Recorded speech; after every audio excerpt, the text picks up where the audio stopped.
Komisjoni liikmed, head külalised, head vaatajad, alustame selle päeva istungiga ja ettepanek on kinnitada nüüd selle nädala päevakord ja ma ütlen kohe ära, et selleks nädalaks on planeeritud 2 istungit, üks istung on siis täna, mis puudutab meil M-valimisi ja istung on planeeritud ka kolmapäeval, mis on natukene ebatavaline aeg tõesti, et 10:00, aga kuna meil tulevad kaugosalusega OSCE ODIHR-i esindajad e-valimiste raporti osas, siis lihtsalt kuna nendel on päris suur ajavahe, siis see oli palve, et komisjon tuleks neile vastu, et siis nad saaksid seda raportit meile esitada. Ja mul oleks ettepanek, et see päevakord kinnitada, kui kellelgi ei ole selle kohta vastuseid, aga Mariol oli käsi püsti. Ja, no ma esiteks alustaks üks tavapärase küsimusega, et ma nüüd loen ka seda korruptsioonivastase seaduse paragrahvi 9, mis on Riigikogu korruptsioonivastane erikomisjon. Ja mis tahaks teada, et äkki lugupeetud juhataja täpsustab, et millise selle lõike 1 alla olevatest pädevustest alla see tänane päevakorrapunkt siis kuulub. Et kuulaks seda hea meelega. Aga kolmapäeva osas, no ma ei tea, see on tavaliselt fraktsioonide aeg ja meil on selleks ajaks muud koosolekud juba planeeritud, et see viimasel hetkel nagu välja öelda täna on natukene keerukas selles mõttes, et meil on muud koosolekud juba selleks kellaajaks konkreetselt paigas. Et mina ei näe küll, et saaks niimoodi kell 10 täna ette öelda. Sest minu meelest meil oli algses päevakorras ei olnud välja toodud kolmapäeva. Oli või? Ja, okay. Et päevakord... Siis ei saanud tähelepanu, aga see nagu on kattuv. Ja, et... Me peame seda kolmapäeva tegema komisjoni istungina. Me peame seda kohtumise... Ja, et siin ongi... Ja, aitäh. Et ja esiteks jah, tõesti päevakord oli juba eelmisel nädalal välja saadetud ja selle kohta, et OSCE soovib meil istungil oma raportit avalikustada, et selle kohta ma mainisin tegelikult eelmise nädala esmaspäeval, et tõesti, et siin ongi palutud, et me oleme ka näiteks Euroopa Komisjoni esindajale samamoodi vastu tulnud, me oleme neljapäeval istungi niimoodi teinud ja varem, et tõesti me oleme ka teinud niimoodi, et me ei ole lugenud siis seda komisjoni istungiks, vaid pigem nagu komisjoni kohtumiseks külalistega, et ma arvan, et ma olen siin fraktsioonidega rääkinud, et kuna mulle öeldi, et on võimalik, et võib-olla kui keegi ei saa osaleda, saata asendusliikmed, siis selle järgi ongi siis aeg pandud, et üldiselt fraktsioonidele sobib, kuna see nädal on juba natukene rahulikum, et selles osas et mul oleks ikkagi ettepanek, et me jätaksime selle kellaaja, sest et tõesti, et külalised ütlesid, et neil on väga raske. Neil oli raskem, eks olla, panna varasemale ajale, sest neil on tõesti teistsugune kellaaeg, et suur ajavahe, et see oligi nagu nii-öelda meiepoolne nii-öelda vastutulek. Et ma muidugi neile ütlesin, et ma selles osas suhtlen komisjoni liikmetega, aga ma tõesti usun, et me võiksime selles osas leida nagu konsensuse.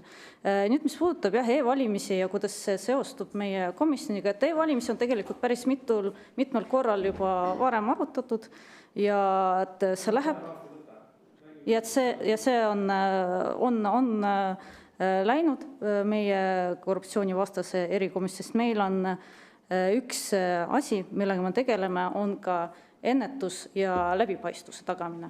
Et see ongi natukene laiem küsimus, aga see läheb täiesti selle korruptsiooniseaduse alla ja näiteks kui me oleme ka neid igasuguseid suuri projekte arutanud, mis võib-olla ka võib tekkida küsimus, et kus on siis küsimus, aga meie tegelemegi sellise ennetuse ja läbipaistvuse tagamisega. Ja aga endiselt selles punktis on väga täpselt öeldud, mis on erikomisjoni pädevus, et parlamentaarne järelevalve korruptsioonivastaste meetmete rakendamise üle arutab algatusel seaduse paragrahv 13 lõikes 1 nimelt ametiisikute võimaliku korruptsioonijuhtumeid, annab hinnanguid, teostab järelevalvet Riigikogu liikmete tegevuspiirangute kinnitamise üle, kontrollib oma pädevuse piires huvide deklaratsioone ja siis teavitab Riigikogu avalikust oma tegevustest tulemusest. Ehk siis nagu siit tahakski aru saada, mis punkti alla see meil läheb, sest see on nagu süsteemne. Mina siin prior arti ei võtaks, sest see, et on kogu aeg halvasti tehtud, ei tähenda, et peab edaspidi halvasti tegema. Et selles mõttes tahakski aru saada, et mis on see nagu alus, et ma saan aru, et see on poliitiliselt laetud teema ja seda on hea kasutada oma valimiskampaaniateks hetkel, aga kuidas see nagu tegelikult selle komisjoni pädevusse läheb? Ja et no esiteks ma ei arva, et see on poliitiliselt laetud teema ja et see, et komisjoni liikmed saavad teada, et kuidas siis M-valimiste rakendamine, testimine, kuidas see siis läbis, millised olid probleemid, millised olid ohud ja et kuidas siis kujunes ka otsus valimiskomisjonis, mis siis saab edasi nendest M-valimistest, et noh, mina näen, et see on küll nagu oluline küsimus, mida arutada avalikult ja mida siis saaksid ka inimesed teada. Ja Riigikogu korruptsioonivastane erikomisjon. Aga see on teistes komisjonides, mitte korruptsioonivastas erikomisjonis. Mul ei ole midagi selle vastu, et arutada seda põhiseaduskomisjonis, majanduskomisjonis, õiguskomisjonis, aga ma ei näe põhjust, miks me peame seda tegema korruptsioonivastases erikomisjonis. Et see on see koht, kus koha peal ma leian, et siin on nagu ikkagi oma valitusi ületatud nagu korduvalt nagu terve selle istungjärgu jooksul. Et palun nagu selles mõttes selgitus, kuidas see seostub korruptsioonivastase erikomisjoniga. Ja aitäh, esiteks ma palun mitte vahele segada, kui ma teile vastan, et esitate küsimuse ja ma vastan, võib-olla kui te laseksite mul lõpuni rääkida, noh siis saaksite ka vastuse. Ja tõesti, et oleks hea meel, kui majanduskomisjon, põhiseaduskomisjon küsimusi arutaks avalikult, aga noh, millegipärast seda ei tehta. Nüüd, kui me lähme tagasi Riigikogu korruptsioonivastase erikomisjoni sätte juurde, mis on siis korruptsioonivastase seaduse paragrahv 94. Ja tõesti, siin ongi eraldi kirjas, et me teostame parlamentaarset järelevalvet korruptsioonivastaste meetmete rakendamise üle. Ja kui mina loen seda küsimust ja seda sätet, siis see ongi väga lai säte. See ongi täpselt see on komisjoni tõlgendamisruum, see on komisjoni esimehe tõlgendamisruum ja komisjoni liikmed saavad vastavalt sellele, kas neile komisjoni teema või päevakord sobib, nad hääletavad selle poolt või hääletavad selle vastu. Ja selline oli nagu alati see demokraatlik õiguskord siin tagatud, et kui komisjoni liikmed on tundnud, et neile see teema ei sobi arutelu, siis on hääletatud maha. Noh, nii oli näiteks riigisekretäri küsimusega, mis puudutas siis, kui peaminister määras riigisekretäriks inimese, kellele siis vahetult enne, kelle pärast muudeti siis vastavat seadusandlust, noh, siis näiteks komisjoni liikmed ei soovinud seda arutada, noh, hääletati päevakord maha. Noh, täpselt samamoodi on ka kõikide teiste küsimustega, noh, see küsimus, noh, see on tegelikult esimene kord, kui ma kuulen, et e-valimiste teema ei lähe korruptsioonivastase erikomisjoni istungi alla. Noh, tavaliselt ei ole nagu olnud selliseid probleeme, et minu küsimus, et meie komisjoni töö on tagada läbipaistvus, tagada seda, et inimesed oleksid kursis sellega, et otsuste kujunemiste puhul, eriti mis puudutab valimisi, ja see komisjon on täpselt see koht, kus meil on võimalik seda tagada.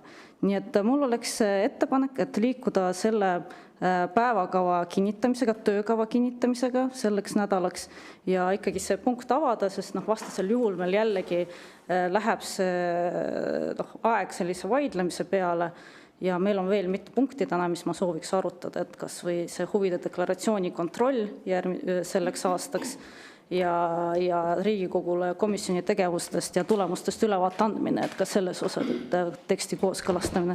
Nii et ettepanek, et kinnitada selle nädala töökava. Kui keegi soovib hääletust eraldi, et siis palun tõstke käsi. Et jah, Eerik-Niilis Kross, palun. Me kinnitame selle lihtsalt viisakusest külaliste suhtes, et nad on juba kõik kohal. Jaa, aitäh, aga ma arvan, et noh, keegi ka ei vaidle, ma usun komisjoni liikmetest. Tegelikult see on teema, mida on vajalik tõstatada, on vajalik arutada ja ma arvan, et on huvi selles osas, et kuidas siis M-valimised testid läbisid ja mis on praegu nii valimiskomisjoni, aga ka valimisteenistuse seisukoht selles osas. Nii et nagu ma aru saan, et töökava kinnitamise poolt on kõik konsensuslikult, et ma näen, keegi vastu ei ole, siis töökava on kinnitatud. Aitäh. Liigume siis selle olulise päevakorrapunkti juurde, milleks on M-valimiste läbipaistvus ja kontrollitavus. Ja tõesti, e-valimiste teema oli meil ka eelmisel nädalal arutlusel ja see nädal on meil täpselt põhiküsimuseks M-valimised, sest nagu me teame, toimus alles hiljuti M-valija rakenduse testimine ja muidugi erikomisjoni soov on teada saada, et kuidas siis need testid, kuidas siis see test läbis katsetuse, et millised probleeme tuvastati, kas olid mingisugused lisaohud ja nagu me teame, et M-valimiste puhul olid mitmed juba riskid varem, mida on valimisteenistus näiteks väljendanud, mida on väljendanud ka valimiskomisjoni, et üks probleem oli näiteks selles, et kuna rakendused levivad Apple'is ja Google'is, mis on siis, eks ole, kolmandad osapooled, siis kuidas on võimalik tagada selline terviklik kontroll ja selle äpi autentsus. Et see on ikkagi see äpp, mille siis valimisteenistus on ka pakkunud välja. Siis eraldi küsimus on ka selles, et kas on näiteks selline oht, et vahetult enne valimisi võidakse teha mitu võltsrakendust, mis ilmuvad äpipoodidesse, inimesed kogemata laevad alla, sisestavad oma andmed, andmed lähevad kaduma, et kuidas siis et selliste probleemidega võidelda. Ja tänaseks oleme me ka teadlikud sellest, et valimiskomisjon eelmise nädala neljapäeval tegi ka otsuse seoses kohalike valimistega, et nagu ma saan aru, et otsus tehti, et M-valimisi kohalike omavalitsuste valimistel oktoobris ei kasutata. Et kindlasti me selle otsuse kujunemise osas soovime ka arvamust. Ja ma tutvustan ka meie külalisi. Esiteks meil on täna kutsutud riigi valimisteenistuse juht Aarne Koitmäe, see on ilusti kohal, aitäh. Samuti kaugosalusel osaleb meil Riigi Infosüsteemide Ameti valimiste infosüsteemide osakonna juht Alo Einla, suur aitäh osalemast. Samuti on meiega täna õiguskantsleri kantselei direktor ja õiguskantsleri nõunik asetäitja Olari Koppel, aga kes on ka samuti Vabariigi Valimiskomisjoni liige ja ta on andnud teada, et ta saab ka kommenteerida ka nii õiguskantsleri poolset seisukohta, aga ka Vabariigi Valimiskomisjoni poolset seisukohta ja otsuse kujunemist. Samuti on meil istungil täna MTÜ Ausad valimised juhatuse liige Märt Põder. Nii, suur aitäh kõigile külalistele, et leidsite aega. Alustuseks, et kuna mulle on laekunud juba eelnevalt palve registreeritud küsimus Varro Vooglaiu poolt, mis puudutab korraks, ma saan aru, eelmise istungi ühte küsimust, et ma annan ainult 3 minutit, et küsimus-vastus, et kui saaks selle ära lahendada, ma saan aru, et Varro Vooglaid peab istungilt varsti lahkuma, et kui saaks selle kiiresti ära lahendada, et siis me liigume selle ikka M-valimiste teemaga. Aitäh. Suur tänu. Seda enam, et ma ei ole komisjoni liige teatavasti, ei ole siin täna ka asendusliikmena, aga minu meelest oli tõesti eelmise nädala komisjoni istungilt üks väga tõsine küsimus õhku ja ma tahaksingi võib-olla siis esitada väikse täiendava küsimuse, et saada selgust. See on avalikust huvitav küsimus, mitte ainult mind. Et taust oli siis see, et mäletatavasti eelmise nädala istungil sai küsitud selle kohta, millele on osutanud OSCE, varem on osutanud ka Ago Samoson, toetades Kristjan Tüüna magistritööle, et 2023. aasta Riigikogu valimistel selles faasis, kus kehtivad e-hääled eraldati siis eraldati ühesõnaga tühistatud häältest ja anonüümiseeriti, oli teoreetiliselt võimalik neid välja vahetada. Nüüd Aarne Koitmäe, riigi valimisteenistuse juht, on öelnud, et see võimalus välistati audiitori poolt pisteliste kontrollide läbiviimisega, aga kui eelmisel nädalal sai küsitud, et kas on mingisuguseid tõendeid, millest nähtuks, et sellise pistelisi kontrolli ka päriselt läbi viidi, eriti silmas pidades vaatlejate hinnangut, et nemad ei mäleta selliste pisteliste kontrollide läbiviimist, siis saime kuulda, et mingid tõendeid tegelikult ei ole.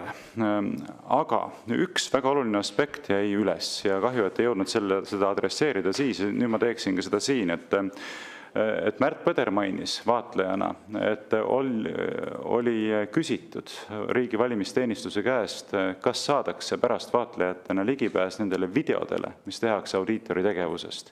Ja olevat antud ka kinnitus, et jah, antakse ligipääs nendele videotele. Nüüd, kui pärast küsiti ligipääsu nendele videotele, siis öeldi, et paraku puudub tehniline võimekus nende videode väljastamiseks. Ja sellega seonduvalt ma nüüd tahaksingi küsida esiteks seda, et miks ei ei käitutud vastavalt oma lubadusele anda vaatlejatele siis need videod, mille pealt oleks võimalik kontrollida ja veenduda kõigest, mida audiitor tegi või teinud. Ja teiseks, et kas need videod on endiselt alles?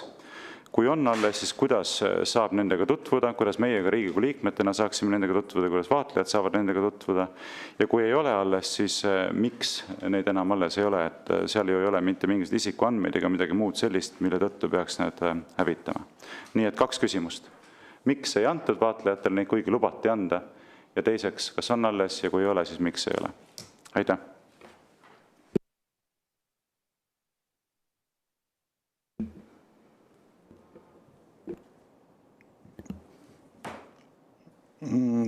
Küsimus on mul natuke selles mõttes ootamatu, et ma ei ole sellesse teemasse enne koosolekut süvenenud. Kui vaatlejad seda ligipääsu küsisid, siis ma peaksin otsima selle kirjavahetuse üles, mis need täpselt põhjendused olid. Üks põhjendus on võimalik, et isikuandmetega seonduv, aga tehnilise võimekuse osas võib see olla seotud Teamsi salvestamissüsteemiga, aga mingit täpset vastust ma niimoodi käigu pealt ei oska anda kahjuks. Et kiire täpsustuse korras ma küsin ikkagi seda, et kas see vastab tõele, et riigi valimisteenistus lubas vaatlejatele valimiste eelselt, et pärast neile võimaldatakse ligipääs nendele videodele. Et kui see vastab tõele, siis miks te sellise lubaduse andsite, kui te pärast ei olnud nõus sellest kinni pidama? Ja teine küsimus minu eelnevalt esitatust on siiani vastamata, kas need videod on alles? Kui on alles, siis kuidas me saame nendega tutvuda ja kui ei ole alles, siis miks need enam alles ei ole? Aitäh.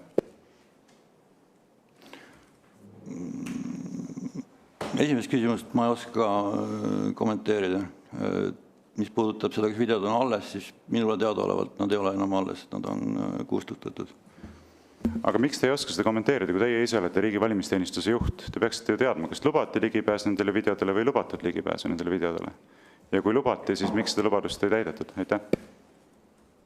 No tegemist ei ole selles mõttes seadusest tuleneva kohustusega.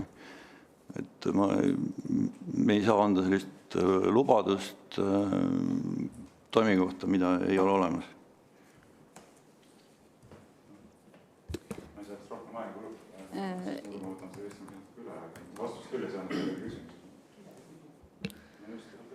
Ja, aitäh, et nagu me vist saime aru, et oli antud lubadus, nüüd tuleb välja, et sellist lubadust isegi ei tohtinud anda. Ja nagu ma saan aru, et ei Riigikogu liikmetele ega komisjoni liikmetele ei ole täna võimalik ka saada ligipääsu nendele videotele, sest neid videosid enam ei ole alles, et need on kõik hävitatud. Kuna, jah, ma võin täpsustada, et kuna mina isiklikult vaatlejatele neid kutseid ei saatnud, siis ma pean täpsustama kolleegide käest, millised need kokkulepped olid. Ja, aitäh. Komisjon saab ka täiendavalt küsimused pärast saata, et ma liiguks siiski selle tänase päevakorra teema juurde, milleks on M-valimised. Ja võib-olla kui saaks teha nii, et ma alguses annaksin sõna Riigi Infosüsteemi Ameti esindajale, et kui saaksite võib-olla niimoodi rääkida meile alguses tutvustavalt, et mis hetkest alates juba alustati nii-öelda selle rakenduse ettevalmistamisega, nagu ma saan aru, et tegelikult see protsess on olnud päris pikk, et kui ma ei eksi, siis aastast 2022, aga võib-olla te saate, eks ole, seda täpsustada, et seda protsessi ja võib-olla rääkidagi siis oma seisukohalt, et mis on teie seisukoht sellest, et kuidas need M-valija rakenduse testimine siis läbis. Et ma saan aru, et meil on ka eraldi slaidid valimisteenistuse poolt ette valmistatud, aga sooviks ka muidugi teiepoolset sellist ülevaadet seisukohta. Aitäh! Aitäh! Lugupeetud komisjoni liikmed, ma siis annan väikse ülevaate ja meil oli varasemalt siis Aarnega niimoodi kokku lepitud, et täpselt nii, et mina annan ülevaate, et mis on selles arendusprotsessis siiamaani tehtud, kuidas see kõik algas ja siis Aarne annab slaididel ülevaate siis kiirelt, missugused need testimise tulemused ja siis selle rakenduse edasine saatus. Et ma kiirelt taust üldse, et miks RIA ja valimised üldse nagu koos ühes lauses on. Et kui mina alustasin RIA-s umbes 5 aastat tagasi, siis RIA majutas ainult e-valimiskasti ja siis mind kutsuti ehitama siis uut valimiste infosüsteemi ja looma uut osakonda, eks, et toonane valimisteenistuse juht ja MKM siis tegid siis kokkuleppe, et RIA hakkab ehitama, arendama uut valimiste infosüsteemi ja siis ka struktuurfondide rahastuse ja siis RIA-s uue osakonna loomist. Peagi selgus, et nii olulist süsteemi kui valimiste infosüsteem ja ei ole võimalik struktuurfondide rahadega ehitada ja üsna pea oli ka aru saada, et ka õigusruum ei ole toetav. Ja siis see panigi siis otsima siis neid lahendusi. Üks, mis puudutab seadust, siis see sai nüüd eelmisel aastal siis joone alla, kus siis on seaduses selgelt defineeritud RIA roll. Esimese ja siis kõik, mis puudutab RIA ülesandeid täpsemalt, on siis juba varasemast siis COP21 valimiste eelselt siis lepingutega fikseeritud, eks, et meil on raamleping valimiste korraldamiseks ja siis kõik toimingud, mida RIA teeb, on siis selle lepingu lisadega fikseeritud ja sealhulgas on ka siis kõik tehnilised tingimused teenuse kvaliteedile, toimimisele ja nii edasi. Ja siis sai nüüd paika ka rahastus, eks, et on riigieelarveline püsirahastus RIA toimingutele, siis moodustasime RIA-s siis korraliku teenusportfelli, kus on siis valimiste infosüsteemi arendus ja siis selline valimiste siis tugi siis valimisteenistusele. Et nii-öelda selgus või see saabus arusaamine siis ka otsustajatele, et valimiste IT on osa riigi IT-st.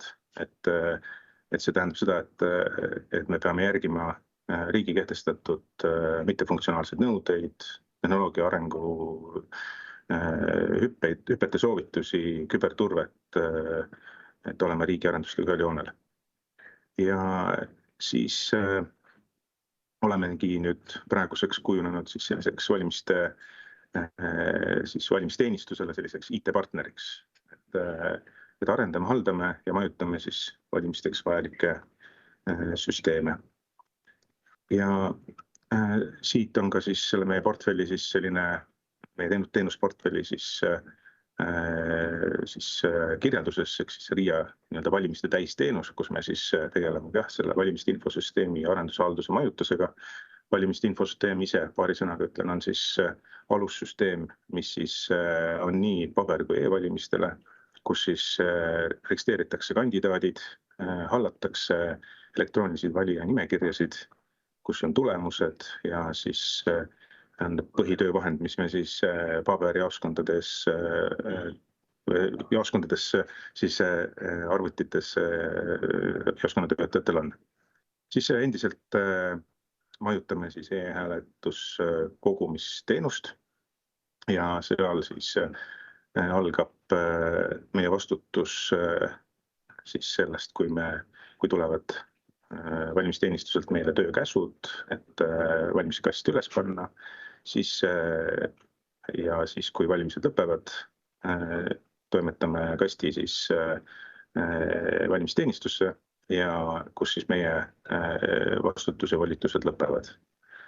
Siis loomulikult kõik, mis puudutab turvatestimist, koormustestimist, kasutajatestid, kõik see, mis on tavapärane siis IT-arendusele. Siis on ka valimistulemuste veebilehe majutus ja turve. Et on väga oluline osa ja pakume ka siis meediamajadele siis ligipääsu valimistulemuste infole. ja alustasime ka, üks ülesanne on meil ka klienditeenindus või kasutajatugi. Ka selle maht on ajas kasvanud. Oleme siis, kui alguses olime lihtsalt e-hääletuses üks osa kasutajatoest, mis puudutas siis e-ID vahendeid. Ja siis nüüd pakume ka siis jaoskondadele siis sellist teise ja kolmanda astme tuge, kus siis, kui valimiste infosüsteemiga on mingid küsimused. Ja loomulikult tulenevalt sellest, et et RIA-s on ka kübersammas, siis meie see valimiste täisteenus nii-öelda sisaldab endas ka siis CERDi tegevusi ja siis meie koolitusosa, ehk siis et koolitused kandidaatidele, jaoskonnatöötajatele, mis puudutab siis kübertõbet. Pakume ka erakondadele, kes soovivad sellist digitaalsete lahenduste siis turbetestimist. Ja siis on jaoskondade IT siis lahendustega tegelemine, et seal on siis turbe tagamine ja seire. Ja siis on olemas ka küberhügieenitest siis jaoskonna liikmetele. Ja loomulikult kõik see, mis puudutab CERDi, siis CERDi 24/7 siis seiret nii valimiste infosüsteemi toimimise kui ka e-hääletussüsteemi toimimise, kui ka siis valimiste operatiivsel perioodil selline kõrgendatud seire siis üldse Eesti küberruumis toimuva osas. Siis valimiste nädal on meie jaoks selline operatiivnädal, kus moodustatakse RIA-s siis staap, mis koosneb siis tehnilistest inimestest, erinevate süsteemide arendajad. Seal on siis kommunikatsioon ja kõik monitooring online'is siis koha peal. Ja selleks perioodiks siis mobiliseerub RIA. Meil on teistele teenustele nii-öelda freeze periood, ehk siis on võimalik staabil kasutada siis kogu RIA ressurssi. Ja loomulikult siis ka olukorra ülevaated ehk situatsiooniraportid siis teistele osapooltele. Meie siis teenusportfelli üks osa on ka siis valimisteenistusele olla selline innovatsioonipartner. Siin varasemalt, kui oli meil EKRE IT-minister, siis alustasime biomeetria arutelusid ja uuringuid, et need lisada e-valimistele. Või siis teine näide, mis praegu teemaks siis on M-valimised ja siis sellega seotud tegevused. Et kohe, kui selle tiimi loomisega algust sai tehtud, oli selge, et digiriik oma teenustega peab liikuma sinna, kus on kasutajad ja sama ootus oli ka siis e-valimistele, et siis nii-öelda noorem põlvkond, kes e-valimistes tahab osaleda, siis et ka neile pakkuda ühte kanalit, kus e-valimistes osaleda. Ja tõdemus on või niisugune tunne oli siis sellel hetkel see, et kui me midagi ei tee, siis 10 aasta pärast võime jõuda olukorda, kus meil e-valimisi enam ei ole, sest pole inimesi, kes omaks seadmeid, mida seal kasutada. Ja koostöös valimisteenistusega tellisimegi siis aastal 2019 sellise tehnoloogia alusuuringu M-valimiste kohta ja mis siis andis 2020 sai see valmis, mis andis siis sellised lähtekohad ja tehnoloogilised suunad. Eks et me läheme siis mobiilseadmetesse, mitte ei tee veebibrauserid või muid lahendusi. Üsna peale sai selgeks, et on selline muna-kana olukord, et sellest tehnoloogia raportist edasi liikuda, et otsustajatel pole töötajavat lahendust, mida siis hinnata ja arendamiseks pole nagu tellimust.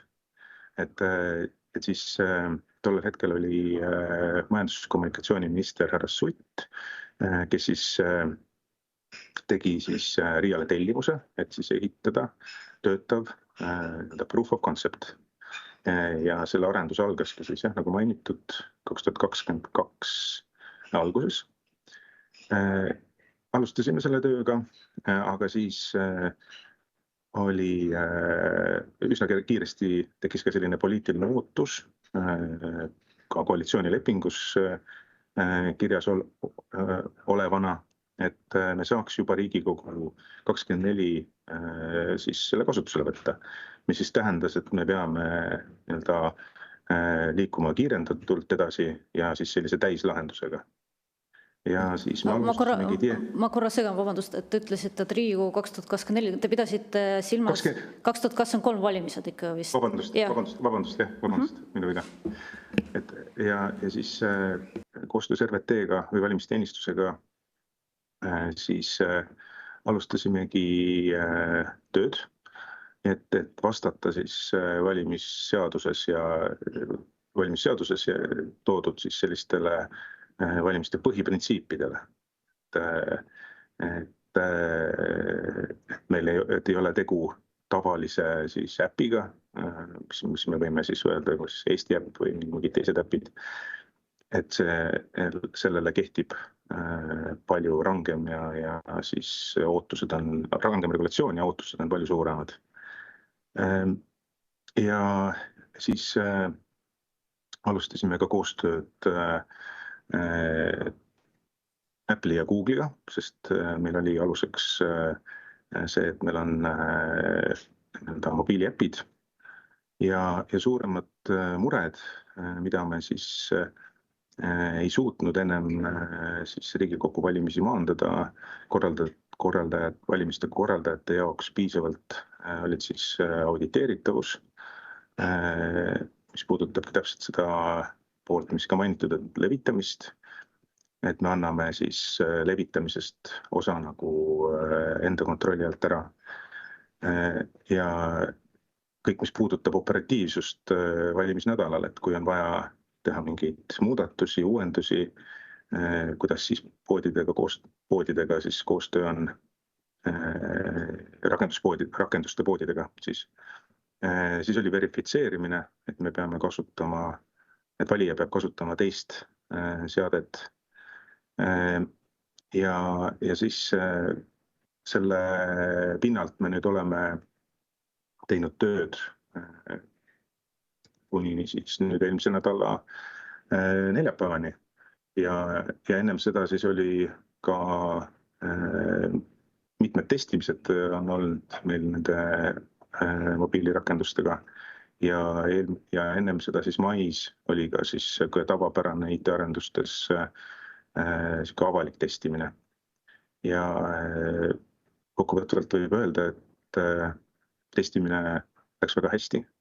Et kõikidele küsimustele, mis meil olid, saime vastused ja tegelikult ka need murekohad või need siis valimiste printsiipe puudutavad murekohad said RIA hinnangul kõik vastused ja valimiste korraldajate hinnangul ka piisavalt siis käsitletud. Et RIA hinnangul oli ja on ka praegu need rakendused valmis kasutuseks riiklikel valimistel. Ja võib-olla siit ma annakski üle Arnele nende testi sisu osas rääkida. Ja ma ise pean vabandama, et ma umbes 20 minuti jooksul pean lahkuma, et kui on mingeid spetsiifilisi küsimusi veel, et siis kas võtame vahele või... Ja, et siin komisjoni liikmetel on küsimusi, et palun Mario Kadastik. Ja ma tahtsin küsida, et see osaliselt läheb küll pärast nagu Arnele küsimuseks, aga ma tean, et arutelu all on pikalt oli nagu, ja mis vist ka toodi välja ka ühe murekohana vähemalt meedias selle, miks see praegult nagu nüüd ära jäi, oli see teema, et ei saa kontrollida seda, mis on nendes App Store'ides, et kui on vaja nagu kriitilisel hetkel viimasel nädalal midagi muuta, et kas siis nagu Apple ja Google piisavalt operatiivselt muudavad. Aga sellele ma mäletan, et oli ka nagu väga konkreetne seisukoht, et tegelikult kuna M-valimiste kanal on üks kanal paljudest, lisaks e-valimistele pluss pabervalimistele, et kui nagu tõesti selle taha asi lõpuks jääb, siis alati on võimalik operatiivselt see kanal valimistelt välja lülitada halvima juhuna, kui ei õnnestu operatiivselt nagu äppe uuendada. Ja lisaks oli arutluse all ka see ju, et tänapäeval nüüd toetavad mõlemad ka niinimetatud kolmanda osapoole App Store, kus on võimalik 100% enda kontrolli omada selle üle, mis hetkel mida reliisitakse. Et kas need mured said nagu kõik maandatud nüüd enne seda, kui nüüd otsustati selle KOV-i asju või jäi sealt midagi veel üles? Jaa, aitäh. Väga hea küsimus. Kui siin aasta 2 tagasi lisandus Euroopa Liidu regulatsioon digitaalse ühisturu nõuetele, siis tõepoolest see kohustas ka suuri neid gatekeeperid, neid siis selliseid teenuseid osutama ja enda siis ja see andis ka lisatõuke meile selleks, et neid Apple'iga just seoses neid auditeeritavuse küsimusi lahendada. Mis puudutab operatiivsust, siis nii Google'i kui Apple'iga on meil väga hea koostöö ja siis eskalatsioonimudelid kokku lepitud. Eks, et kui mis annab meile kindluse, et nende äppide siis kasutamisel meil on olemas kontaktid, meil on olemas fikseeritud inimesed, kes saavad otsuseid langetada sealt poolt ja kes siis saavad kiirkorras läbi viia neid review protsesse, mis siis eelnevad äpi muudatustele poes. Ja seal on ka lisa siis kokkulepped, mis puudutavad neid võltsrakendusi, et poed hoiavad ka sellele suuremat tähelepanu või annavad valimisnädalal. Ja sellised otsekontaktid tegelikult ka juba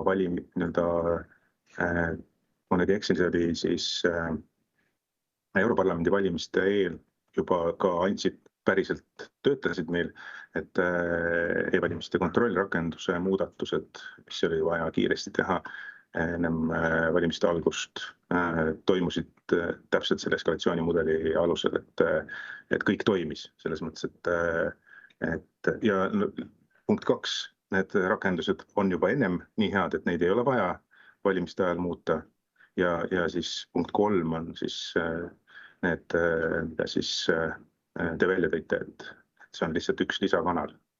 Aitäh. Ja aitäh. Mulle muidugi riivas kõrvu see, kui te ütlesite, et Andres Sutilt tuli siis juba see tellimus nii-öelda, et M-valimiste osas Riiale juba 2022 algus ja mingi hetk tekkis ka veel poliitiline muutus ja sooviti, et seda saaks juba rakendada Riigikogu valimistel. Aga selleks ajaks ei olnud ju vastavat seaduseelnõu. Et kas see tol hetkel nagu selles ei nähtud probleemi? Siin ma võib-olla annaks vastamise Aarnele, sest jah. Võib-olla selle õigusliku aluse kohta ütlen nii palju, et see, mismoodi M-hääletamine peab olema kajastatud Riigikogu valimise seaduses, et see oli küsimuse all algusest peale ja selle üle ka palju arutati. Siin oli, võiks öelda, 2 sellist arvamust, et seadust täiendada ei ole vaja, sellepärast et M-hääletamine toimib täpselt samamoodi nagu paberhääletamine või vabandust, e-hääletamine ja teine seisukoht oli, et seaduses peaks olema siiski selgelt öeldud, et M-hääletamine on aktsepteeritav hääletamislahendus ja sellest siis ka Justiitsministeerium lähtus valimisseaduste muutmise eelnõu väljatöötamisel. Ja aitäh. Et noh, lõppude lõpuks ikkagi Riigikogu võttis vastu seaduse eraldi, et selles osas, et see võeti vastu eelmine aasta, et see jõustus oktoobris. Nii, kui ma nüüd saaksin Arne Koitmäele anda nüüd edasi sõna ja on ka valmistatud ette meile slaidid, et saaks siis rääkida sellest kokkuvõttest. Ma lihtsalt täpsustan ära, et see Suti kaasus oli see, et kuna Alo mainis, et neil ei olnud too hetk arenduse alustamiseks, et see ei olnud kas riiklikku tellimust või ei olnud, see teine argument oli, ja siis Sutt andis selle tellimuse teha proof of concept ehk alustada seda tarkvaraarendust, sellepärast Sutt alustas. Ja ma sellele viitasingi tähelepanu. See ebaselgeks, et miks ta seda tegi. See oli selleks, et see äpp valmis tehtaks lihtsalt, et pärast ei jääks selle taha, et seadus on olemas, aga äppi pole. Ei, nojah, aga lihtsalt siin ongi, et oli vastupidine olukord, alguses tehti äpp ja siis hakati nagu seadust tegema, et see on see, millele mina viitan, et see on nagu pigem nagu demokraatlikus nagu õigusriigis pigem tahaks, et vastupidi, et meil asjad toimiksid.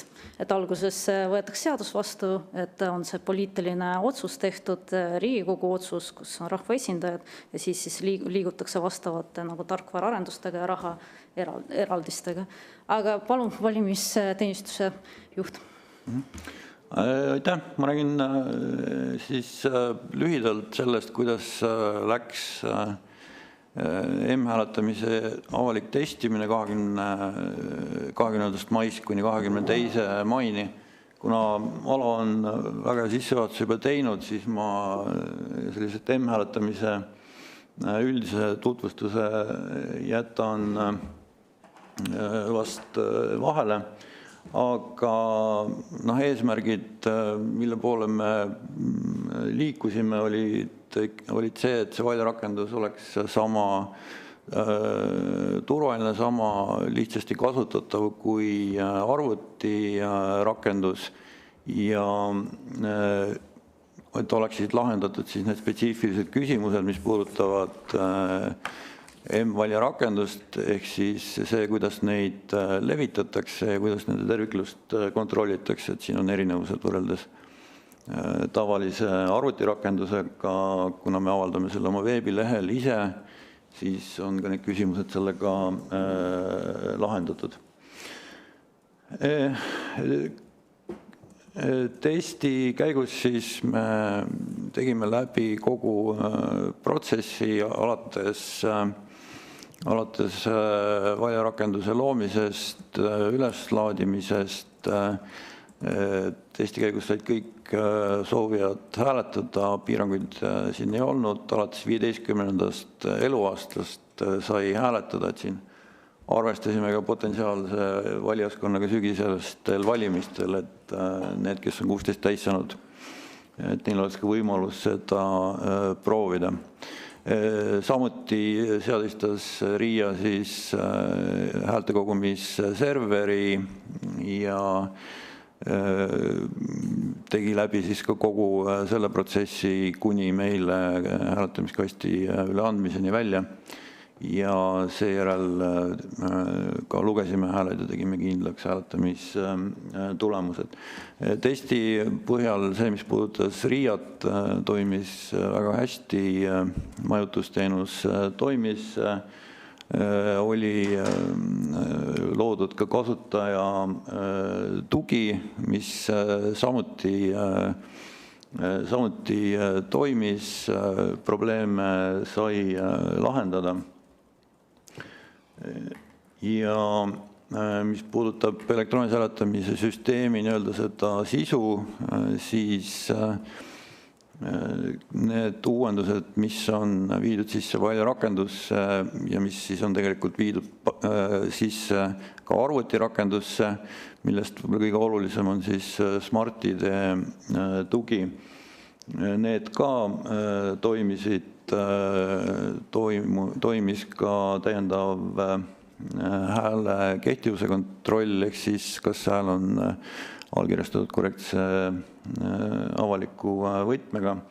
Ja ühtlasi testisime siis ka NFC-d, et soovijatel vist enam-vähem esimest korda oli võimalik Eestis kasutada siis allkirjastamist ID-kaardi NFC abil. Samuti CERT tagas siis võrguturve e-hääletamise perioodiks. Ka siin mingeid anomaaliaid ei täheldatud, teenus oli kogu aeg käideldav ja võime ka siis resümeerida, et võrguseire oli tagatud. Enne hääletamise algust viisime läbi siis erinevad turva- ja koormustestid. Testitud on siis ka RIA taristut ja testitud on ka, mis nüüd ei puuduta küll M-hääletamist, aga testitud on ka häälte kogumisserverite konsolideerimist, et teadupärast meil on 3 eraldi lokatsiooni ja testiti seda, mis juhtub siis, kui üks nendest lokatsioonidest lõpetab töötamise. Häälte töötlus, häälte avamine ja lugemine toimus ka tavapäraselt. Urn oli terviklik, tulemused tehti kindlaks korrektselt, hääled olid töödeldavad, ühtegi kehtetut häält ei olnud.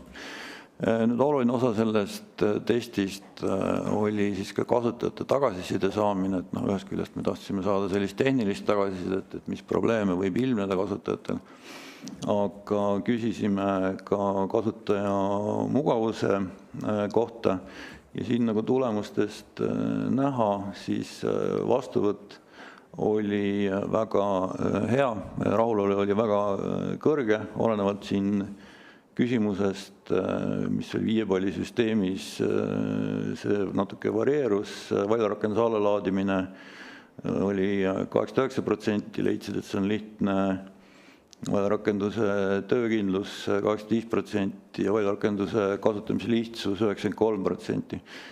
Protsentide kohta võib-olla kommentaariks nii palju, et valjarakenduse allalaadimist muutis keerukamaks Androidi puhul see, et me testisime allalaadimist veebipoodidest. Teema käis ka korra siin juba eelnevalt, testisime allalaadimist kodulehelt, ehk siis kui Apple'i rakendus oli laetud Apple'i poodi, siis Androidi rakendus oli allalaaditav meie veebilehelt ja see kogemus oli pigem negatiivne, et valijatele Androidi operatsioonisüsteem andis alati hoiatusi, et mitte laadida alla faile tundmatust allikast ja võimalik, et ka osadel valijatel jäi selle tõttu see hääletamine lõpule viimata, et meie selles mõttes ettepanek oli ka, et tulevikus minna ka Androidi puhul ikkagi veebipoele üle. Ja töökindluse osas ilmselt kõige rohkem tõrkeid oli Smart-ID PIN-ide sisestamisel, et seal toimus see vaadete muutumine väga kiiresti ja kasutajad ei jõudnud reageerida, aga seda on ka võimalik teha mugavamaks. Positiivse tagasiside kokkuvõtte, et kokku saime umbes 1000 vastust, mis oli päris suur arv, et umbes kolmandik valijatest andis ka tagasisidet. Kokkuvõte siis oli see, et leiti, et see on kasutusõbralik, lihtne kasutada, visuaalselt loogiline. Leiti, et see sobib ka vanematele kasutajatele ja et ka autentimine siis oli toimiv. Siin oligi, kasutasime uusi autentimismeetodeid, millest eriti NFC on kasutajatele võõras. Negatiivne tagasiside, nagu ma enne mainisin, et osadel kasutajatel oli Smart-ID PIN 2 keeruline näha. Välja toodi seda, et hääle kontrollimiseks on vaja teist seadet, mis on tõepoolest tõsi, sellepärast et sama seadmega hääle kontrollimisel puudub mõte. Ja kahtlus allalaadimise turvalisuses, see puudutaski seda Androidi allalaadimist meie veebilehelt. Ja ka ID-kaardi lugemine öeldi, et see on keeruline ja tõepoolest see ei ole nii lihtne, kui alguses tundub, sellepärast et see koht, kus loeb siis telefon seda NFC-d, see erineb telefonidel, et mõnel juhul tuleb see panna telefoni ette, Apple'i omadel oli see minu meelest taha, aga et see mõnikord tekitas raskusi. Kokku oli meil 2430 hääletajat, neist üle 8% siis ka kontrollis oma häält. Nii et tegelikult hääle kontrollimise protsent on täiesti võrreldav tavavalimistega, arvestades seda, et ka maksimaalselt viimastel valimistel 10% valijatest kontrollis oma häält. Ja kuna test oli tõesti siis avalik, siis ka 29 riigist seal osaleti. Anomaalseks võib pidada meeste ja naiste suhtarvu, et mehi on oluliselt rohkem, samas kui tavavalimistel on vahekord veidi naiste kasuks. Oligi siis päris palju mitu korda hääletanud valijaid ja nagu me näeme siis ka sellest vanuselisest kokkuvõttest, et siis esindatud olid kõik vanusegrupid, ka siis alla 18-aastased ja üle 75-aastased. Tehniline kokkuvõte on see, et tõrkeid ei olnud või vigu ei leitud. Et rakendus töötas nii, nagu ta oli ette nähtud, ehk siis allkirjavigu ei olnud, vigase krüptogramm ei olnud, töötlemisvigu ei olnud, lugemisvigu ei olnud. Ja teiste kokkuvõttes võisime tõesti nentida, et selle valijarakendusega saab edukalt hääletada, kasutades siis olemasolevaid autentimise allkirjastamise lahendusi, et see valijarakendus on stabiilne. Hääle kontrollimine samuti oli päris kõrge. Toimis ka koostöö Apple'i ja Google'iga, see puudutabki ka neid valijarakenduste avaldamist, et see läks üsna kiiresti ja ei tekkinud selliseid tõrkeid nende äppide ülevaatusprotsessi käigus. Samuti kontrolliti ka valijarakenduste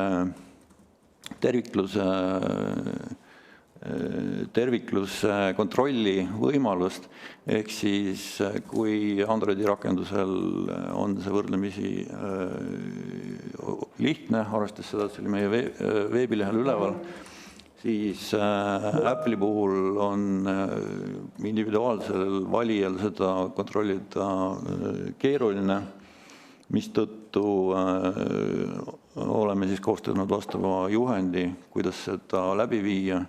Ja testisime siis ka audiitorite juuresolekul, et kas selline auditeerimislahendus on piisav. See puudutab just siis seda valijarakenduse terviklust, et me saaksime veenduda, et rakendust ei ole poes vahetatud. Nii, aga aitäh minu poolt ja aitäh.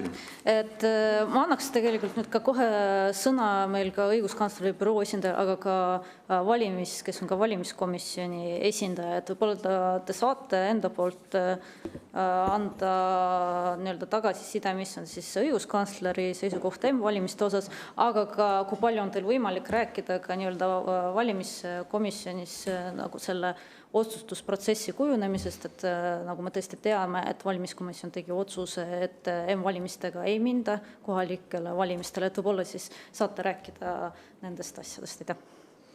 Vabandan, ma lihtsalt pean lahkuma, et siis soovin head istungi jätku. Aitäh, suur aitäh osalemast. Ja aitäh, auväärt komisjoni liikmed. Et õiguskantsleri vaatest on see ülesanne olnud üsnagi lihtne seekord, et muudeti eelmisel aastal, kui mälu ei peta, Riigikogu valimiste seadust, millega siis võimaldati põhimõtteliselt e-hääletust läbi viia erinevatel platvormidel, milleks siis üheks võimalikuks platvormiks on siis need nutiseadmed, ehk siis tekkis uus valimisviis, mida me praegu arutame, ehk m-hääletus. Pandi paika ka see otsuste tegemise protseduur, kuidasmoodi ja kes otsustab, milliste platvormidele vastavad valimis- ja kontrollrakendused välja töötatakse. Kui mäletate, siis üks algseid ideesid oli, et sellist otsust hakkab vastu võtma Vabariigi Valitsus. Siin ma lihtsalt mäletan, et õiguskantsler ja ka Vabariigi Valimiskomisjon ja võib-olla neid vastustajaid oli veel, leidsid, et selline otsuse protsess ehk valitsuse sissetoomine sellesse protsessi läheb vastuollu Eesti senise poliitikaga, kus valimiste korraldamine ja järelevalve on ikkagi valitsusest lahus. Ja siis tehtigi otsus, et selle otsuse edaspidi hakkab tegema sõltumatu Vabariigi Valimiskomisjon. Seadus võeti vastu, president kuulutas välja, avaldati Riigi Teatajas. Ei president ega õiguskantsler ei ole seda ega ühtki selle muudatuse sätet vaidlustanud. Et selles vaates õiguslikus mõttes õiguskantsleril probleeme või pretensioone konkreetses küsimuses ei ole. Nüüd, kui hüpata siis Vabariigi Valimiskomisjoni liikme rolli, siis söandan kinnitada, et kogu selle protsessi juures niivõrd kuivõrd olen viibinud isiklikult, ehk siis nagu härra Einla siin alguses kirjeldas aastast 2020, kuidasmoodi need ideed liikuma ja hakkas, kuidasmoodi Riia liitus, kuidas ta sai suurema rolli, millal hakati reaalselt mõtisklema võimaluse üle töötada välja siis valimisrakendused nutiseadmetele. Et sellele jutule mul omalt poolt midagi sisulist täiendada ei ole. Nüüd siis eelmisel neljapäeval jõudiski kätte siis see hetk, kui Vabariigi Valimiskomisjon pidi siis otsustama, missugustele platvormidele ja rakendustele või missugused siis meil sügisestel kohalikel valimistel me saame kasutada. Ja vastavaseks otsustuseks siis oligi Vabariigi Valimiskomisjoni käsutuses erinevaid varasemaid analüüse. Alates sellest, kuivõrd eelmise aasta sügisel minu meelest me saime enda käsutusse ühe analüüsi, et kas üleüldse on võimalik niisugune olukord, kus õiguslikult võimalik ja põhiseadusega kooskõlas olukord, kus riigi üks tuumikfunktsioone, milleks ikkagi vaieldamatult valimised on, et selle kuidagi mingisugune osakene on äpipoes, on ta siis Google või iPhone kasutuses. No leiti, et jah, et see on lubatav, aga seal peab olema tagatud igakülgne kontroll. Teine dokument, millest me lähtusime, oli Teaduste Akadeemia juures toimuv töötava küberturvalisuse nõukogu, mida juhib akadeemik Dan Bogdanov, nende põhjalik riskide kaardistus, mis minu meelest sai valmis eelmise aasta lõpus või selle aasta alguses, kus siis oli sõnastatud põhilised küsimused ja võimalikud probleemid, mis siis peavad olema maandatud selleks hetkeks, kui M-hääletus toimuks. Ja kolmas ja võib-olla üks olulisemaid dokumente, millest eelmisel neljapäeval siis valimiskomisjon sai lähtuda, peale seda, kui olime kuulanud ära enam-vähem samasuguse informatsiooni, nagu teie hetkel kuulsite, oli siis KPMG audit sellele kontroll- või testhääletusele, ma ei tea, kuidas see korrektne isegi on nimetada. Testhääletus, jah. Kus siis audiitor nagu ka harilikult e-hääletuste puhul audiitor on ju seal nii nende e-hääletuse süsteemi ülesseadmise, võtmeosakute loomise, hiljem kasti avamise, häälte lugemise selle protsessi juures. Nii ka nüüd selle testhääletuse korral oli audiitor jälgis neid, auditeeris neid protsesse nii palju, kui tal võimalik oli ja koostas siis aruande. Ja see aruanne tõesti jõudis siis valimiskomisjoni liikmete kätte eelmise neljapäeva hommikupoolikul.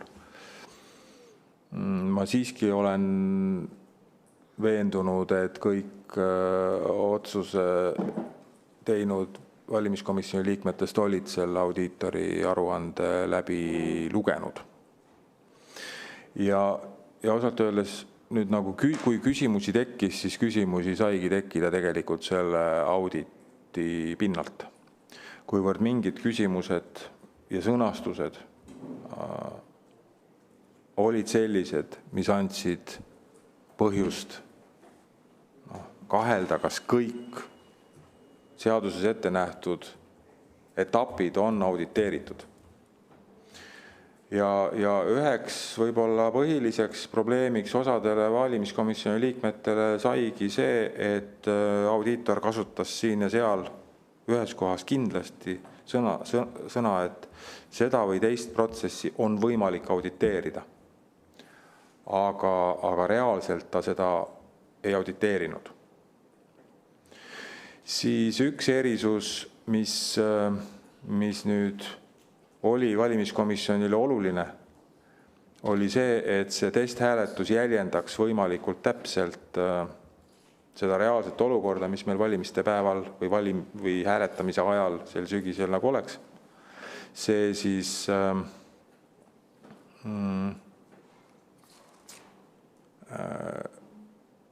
ehk et valija, huviline M-hääletaja läheb sinna äppi keskkonda, laeb alla rakenduse, hääletab. Nüüd erisus oli seekord, et Google Play keskkonda ei kasutatud ja järelikult ka ei auditeeritud seda Google Play keskkonnas olevat M-hääletuse rakendust, vaid see siis laeti alla valimised.ee keskkonnast, mis nagu härra Koitmäe siin enne ütles, põhjustas Androidi kasutajatel nagu probleeme, kuna mobiilseade teatas, et andis justkui nagu veateate, et oled sa ikka kindel, et sa tahad sellisest keskkonnast selle rakenduse alla laadida. No see on niisugune teema, mis ilmnes, aga tõepoolest, et seda Google Play keskkonda, mida sügisel soovitakse või oleks soovitud kasutada, et seda reaalselt elus ei kasutatud testimise käigus. Et need olid, ja siis kolmas probleem, mis nagu on ka siin mainimast leitud ja algselt juba aastaid olnud jutuks, et M-hääletuse puhul nagu kontrollrakenduse kasutamine on piiratud, kuivõrd see eeldab 2 erineva nutiseadme olemasolu hääletajal. Ja see on niisugune, ütleme siis niimoodi, paratamatu tehnoloogiline puudujääk, et see, kellel on näiteks nutitelefon ja tahvelarvuti, see saab selle kontrollprotseduuri läbi teha. Kellel on ainult oma nutiseade, ainult näiteks mobiiltelefon, tema ei saa.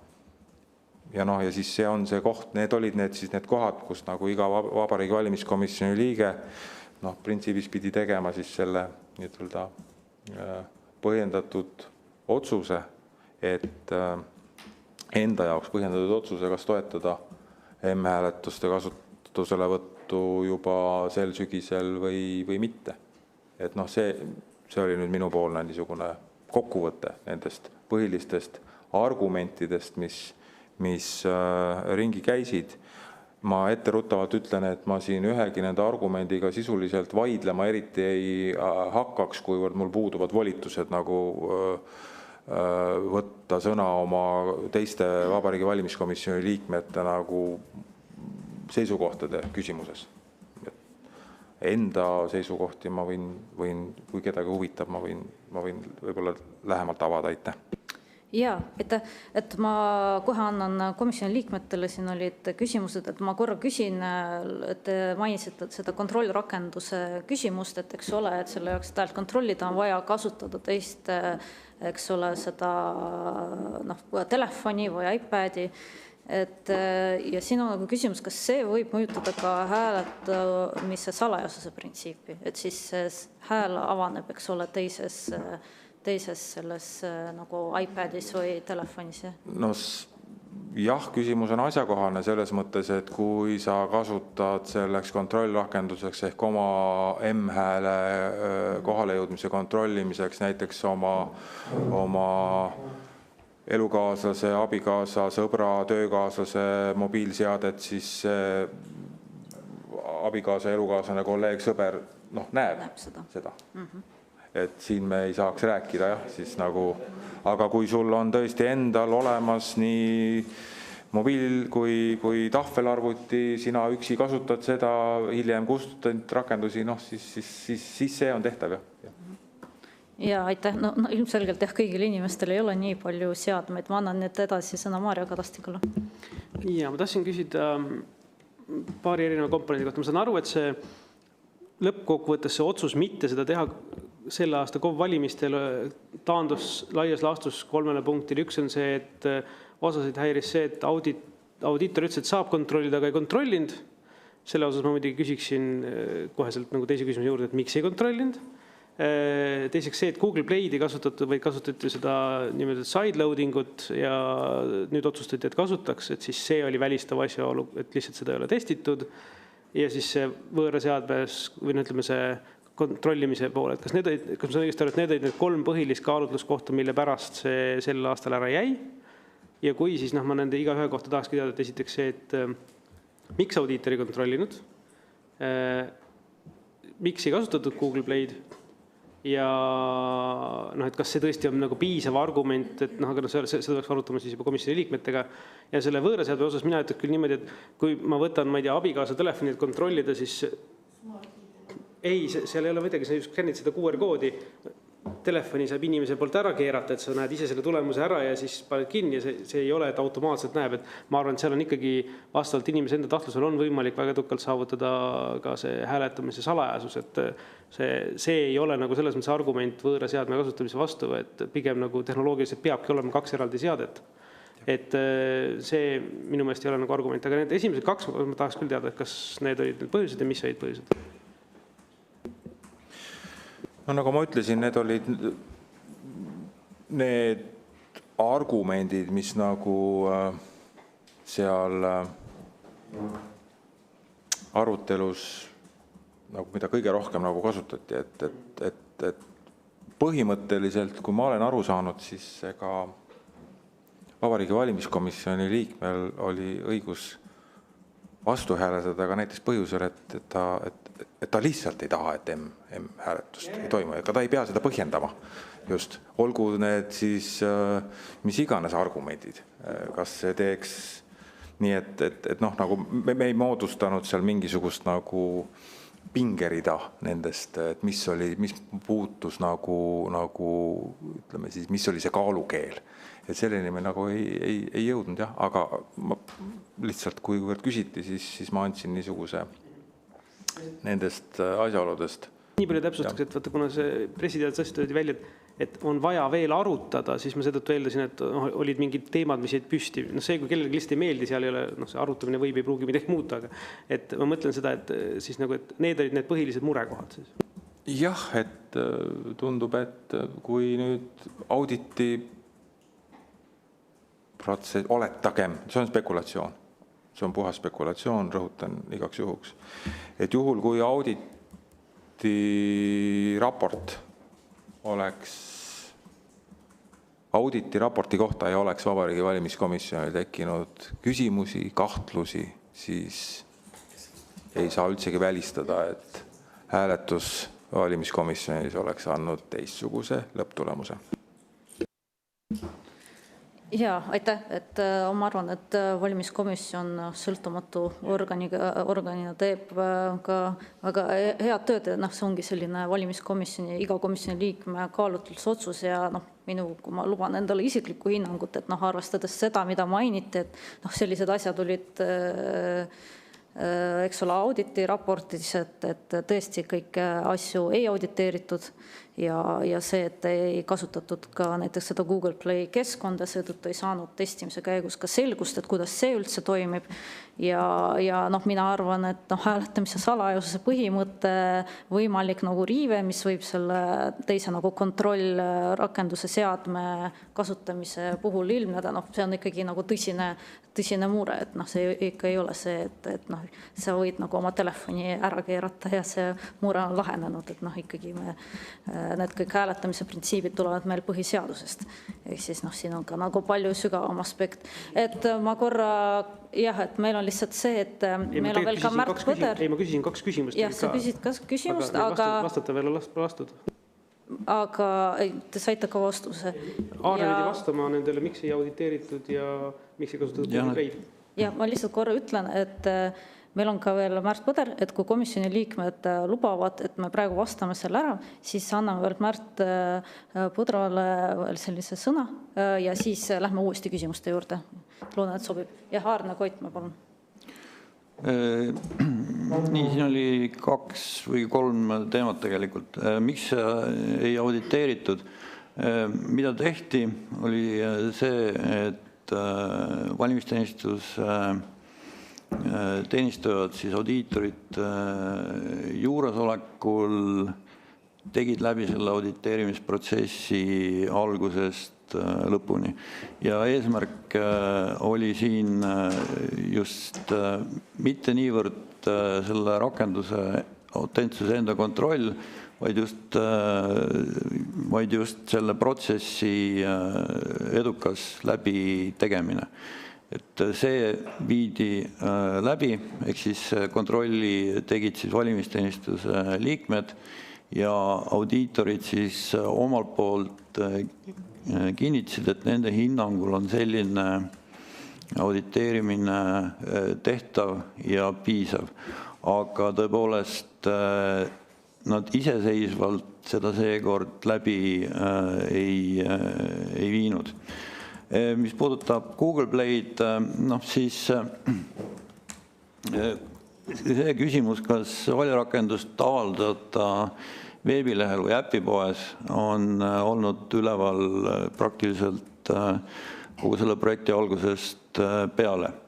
Ja mõlemal variandil on oma head ja vead, mis nüüd muudab selle valirakenduse avaldamise veebilehel atraktiivseks, on valimisteenistuse täielik kontroll selle avaldamise üle ja ka rakenduse autentsuse kontrolli lihtsus, ehk siis nagu arvutirakenduste puhul valimisteenistusest lihtsalt saab avaldada selle kontrollsumma ja igaüks saab selle sealt veebilehelt alla laadida ja selle kontrolli läbi viia. Samamoodi Apple'i puhul on kaalutud ka seda alternatiivse veebipoe lahendust, aga siinkohal oleksime me sellega nagu tahtnud ette tõtata sellest, milleks Apple ise valmis on, et kogu see asi on ikkagi veel väga lahtine. Ja seetõttu, eriti kuna ka valimiskomisjoni liikmed on juhtinud tähelepanu sellele, et see rakendus võiks olla just veebilehelt allalaetav, siis me testisime seda Google'i rakendusega. Et tõepoolest avalikku testi ei ole Google Play'ga läbi viidud, kuid muus osas on see ka see äpipoe osa järgi proovitud, et seal ei ole selles mõttes erinõudeid. Et siin tõesti äpipoe osas enamus sellest keerukusest on Apple'i poolel. Et mõeldav oleks teha ka uus test, aga siin meil hakkab nagu endal aeg otsa saama, sest me ei saa ka viimasel hetkel seda rakendust kasutusele võtta olukorras, kui meil on vaja uuendada siis ka nii dokumentatsiooni kui osasid protsesse ja kõiki kasutaja juhendeid. Ja mis puudutab kontrolli, teise seadmega tõepoolest selline eeldus on olnud jah, et valijal on siis arvuti ja nutiseade, et kas tal on 2 nutiseadet või mitte, et ta võib tõepoolest kontrollida siis mõne teise valija telefoniga. Et see on tõepoolest nüüd selline hinnangu küsimus, et kui oluline või kui suur see risk on, sellepärast et ta saab seda kontrolli ka praegu teha mõne teise valija telefoniga, et siin, mis seda pehmendab seda probleemi, on just see kontrolli piiratus, et seda saab teha ainult teatud aja jooksul. Ja nii ehk häälekontroll mõneti nõrgendabki hääletamise salajasust just selle valija hääletamise aspektist, aga tegemist on sellise, tuleb leida selline hea tasakaal, ehk siis usaldusväärsuse, turvalisuse ja salajasuse vahel. Ja aitäh, et korra et lihtsalt see jäi kõlama, et veel ka sellest ettekandes, seal on kirjas, et puuduvad takistused KOV 2025 valimistel kasutusele võtuks. Aga samas te ka ise oma ettekandes ütlesite, et üks suur probleem oli ju Apple'i puhul, et mitte Google'i puhul, vaid Apple'i puhul, et tegelikult seda tervikluse kontrolli ei ole väga lihtne teha, et sellega oli nagu probleem, et ikkagi kontrollida seda, et see äpp on see sama, mis siis oligi nagu Eesti poolt antud, mitte et sinna ei ole lisatud nagu tarkvara, et selles suhtes, et minu jaoks on see natuke vastuolus, et kui on nagu niivõrd suur nagu ohuprobleem, see on ka see probleem, mille puhul on ka Eesti Teaduste Akadeemia teinud oma tähelepanekud. Ja samal ajal on siis öeldud, et nagu puuduvad takistused, et selline natukene nagu vastuolus. Aga ma annan sõna veel ühele meie külalisele, Märt Põdrale, nagu ma saan aru, et vist Märt Põder osales, et kui ma ei eksi ka viimasel valimiskomisjoni istungil, ma ei tea, kui palju sai osaleda, et siis võib-olla ka teie siis hinnang sellele e-valimiste küsimusele, et eelmine nädal me arutasime sellist e-valimiste küsimust, sellist auditeerimisküsimust ja nagu me näeme, et ka e-valimiste puhul on midagi sarnast. Aitäh, tere kõigile!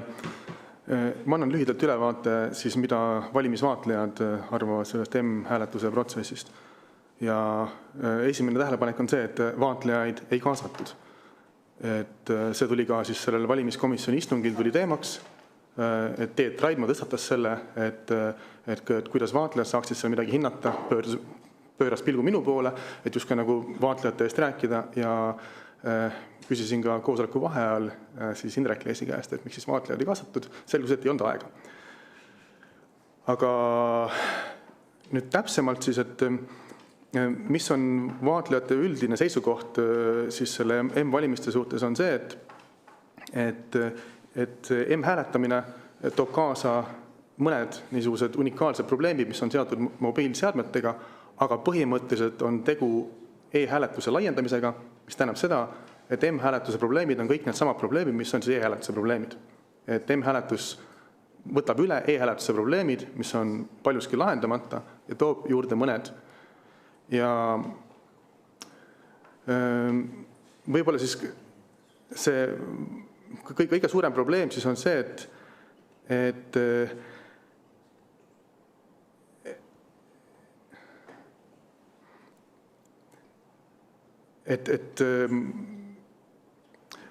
see vaatlejate roll kogu selle asja juures tegelikult. et kui me rääkisime siin eelmisel korruptsioonikomisjonil auditeerimisest ja sellest, kas auditeeriti faktiliselt või on miski auditeeritav, siis samamoodi räägitakse e-hääletuse puhul ja mobiilihääletuse puhul siis ka, et mingid asjad on auditeeritavad, aga mitte, et nad on auditeeritud. Ja samamoodi me räägime siis, et ja siis selles nii-öelda ametlikes tutvustustes on juttu sellest, kuidas on kõik protsessid vaadeldavad, aga seda, kas nad on tegelikult ka vaadeldud ja kas vaatlejatel on võimalik siis minna ja vaadelda midagi, et enamasti tegelikult ei ole. Et see vaadeldavus on natuke selline sõnakõlks. Ja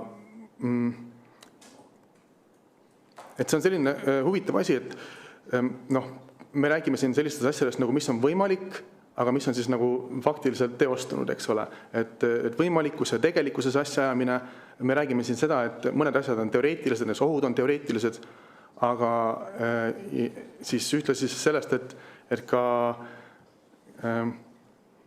kas need ohud ka praktiliselt realiseeruvad, et seda siis selle teoreetilisuse siis epiteediga nagu pareeritakse, samas on ka see vaadeldavus pigem siis e-hääletuse puhul teoreetiline ja jääb ka teoreetiliseks siis selle mobiilihääletuse puhul. Ja üks näide siis sellest, kuidas siis e-hääletuse puhul tulevad need, mobiilihääletuse puhul tulevad e-hääletuse probleemid kaasa, on see, et tegelikult juba praegu e-hääletuse puhul on siis kasutusel need sisulevi platvormid, et kontrollrakenduse puhul selle kontrollrakenduse saab siis Google'i või siis Apple'i poodidest ja kontrollrakendus on siis valimisprotsessi niisugune hädavajalik osa, et mingis mõttes me tegelikult juba oleme andnud siis üle osa sellest valimisprotseduurist siis nendele tehnoloogiahiidudele ilma oma poolse kontrollita või piisava kontrollita, et sisuliselt pole suurt vahet, et kas kontroll puudub siis valirakenduse puhul või kontrollrakenduse puhul, et mõlemal puhul valimise oluline samm, oluline osa sellest puudub siis kontroll selle üle. Ja tegelikult ka juba praegu, kui vaadata lähemalt seda, kuidas siis levitatakse valirakendust, siis valimised.ee koduleht, et see kasutab ka sisulevi platvormi, Cloudflare'i platvormi. Et valimiste ajal minu teada valimisrakendus tuli läbi kas Inglismaa, Londoni serverite, paljudele vähemalt, et inimesed auditeerisid seda nii-öelda vabatahtlikult ja kui ma vaatasin, kuidas praegu valimised.ee kodulehekülge siis serveritakse, et see tuleb siis läbi Ühendriikide San Francisco serverite. Oli vähemalt ühel hetkel niimoodi, et see võib kogu aeg muutuda, et me tegelikult juba oleme selle käest andnud selle kontrolli selle levitamise üle ja mingis mõttes mobiili hääletamise puhul need probleemid siis tulevad uuesti üles, mis tegelikult e-hääletuse puhul juba enne olid. Ja mis on võib-olla positiivne tõesti mobiilihääletuse puhul on see võimalik leevendus siis hääle salajasuse riivetele. Et kuna mobiil on inimesel isiklik, et siis ta saab siis hääletada võimalikult privaatselt oma isikliku mobiiltelefoniga, et see on nagu hea külg selle juures. Ja seda ei ole võib-olla piisavalt välja toodud, aga teistpidi selle salajasusega ja nende kahe seadmega ja kontrollimisega on see asi, et seda mobiiliga häälekontrolli, et seda on pidanud siis vastuolus olevaks Eesti seadustega, aga rahvusvaheliste regulatsioonidega siis OSCE vaatlejad. 2019 aasta raportis nad ütlevad, et nende analüüs näitab, et siseründaja, kellel on võimalik ligi pääseda digitaalsetele hääletussedelitele, võiks murda iga valija hääle salajasuse tema poolt veebis avaldatud QR-koodi abil. Ja seda isegi pärast koodi kehtivuse lõppu. Ja see on vastuolus riiklike seaduste ja rahvusvaheliste standarditega, mis puudutavad hääle salajasust. Et sisuliselt see probleem oli juba e-hääletuse puhul olemas ja nüüd mobiilihääletuse puhul see siis lihtsalt intensiivistub. Ja siin võib-olla veel eluliseks näiteks ja kõrvale on see, et ega tegelikult ei ole niimoodi, et saab siis hääl kontrollida ainult mobiiliga. Et valimiste vaatlejana siis mina oma siis vaatleja nagu eesmärkide jaoks siis koostasin ka kontrollrakenduse, mis töötab siis lauaarvuti peal või tavalise arvuti peal. Et see on internetis vabalt kättesaadav, et need, kes siis, kellel pole teist mobiilseadet, need saavad põhimõtteliselt kontrollida oma häält ka siis lauaarvuti peal. Et tegelikult seda piirangut ei ole, aga selle juures on see nüanss, et kogu see protseduur, see häälekontrolli protseduur, see võimaldab alla laadida siis valijal enda hääle, see hääl on digiallkirjastatud, selle hääle saab lahti krüptida selles QR-koodis oleva võtmega, mis tähendab seda, et selle alla laaditud hääle abil saab siis valija tõendada, kelle poolt ta valimistel hääle andis, ka pärast valimiste lõppu. Ja seda peab siis OSCE vastuolus olevaks siis hääletamise salajasuse nõuetega. Et need nõudeid on sõnastatud mitmel pool, ka Eesti seaduses nüüd aastast 2024 öeldakse, et igas hääletamise etapis peab hääl jääma salajaseks ja seda ta siis praeguse süsteemi puhul tegelikult ei jää. Et see võib-olla on siis nii-öelda lühike näide sellest, või lühike kokkuvõte sellest, et kuidas need e-hääletuse probleemid siis mobiilhääletusse kaasa tulevad. Ja võib-olla siis nii-öelda kokkuvõtvalt veel seda, et on tehtud tehnilisi analüüse selle kohta, et kas mobiilihääletus on tehniliselt teostatav, ilmselt ta on, mobiil on arvuti nagu iga teine, aga puudub selline nagu vajalikkuse analüüs. Muudes riikides nii e-hääletust kui muid lisahääletusviise kasutatakse siis, kui selleks on vajadus, näiteks välismaal viibivatele valijatele või siis nägemispuudega valijatele, et kellel jääks muidu hääletamata. Et selles mõttes see elektroonilise hääletamise laiendamine mobiilile, et see on midagi sellist, mis liigub vastassuunas siis ülejäänud maailmaga, et mujal riikides kasutatakse neid täiendavaid hääletusviise just selleks, et tuua hääletama neid, kes muidu ei saa. Ja siis meie valimisvaatlejate hinnang ongi see, et võib-olla oleks ka Eestis õige nii teha, et kui meil on nii salajasuse kui vaadeldavuse probleemiga siis hääletussüsteem, et siis võib-olla on selle niisuguse kehva kvaliteediga niisuguse eksperimentaalse süsteemi kasutamine siis õigustatud mõne niisuguse vähemusgrupi jaoks, aga mitte üldistel valimistel. Ja see, et see vaadeldavus on oluline ja et selle vaadeldavuse saamiseks ei saa ohverdada siis seda salajasust, hääle salajasust.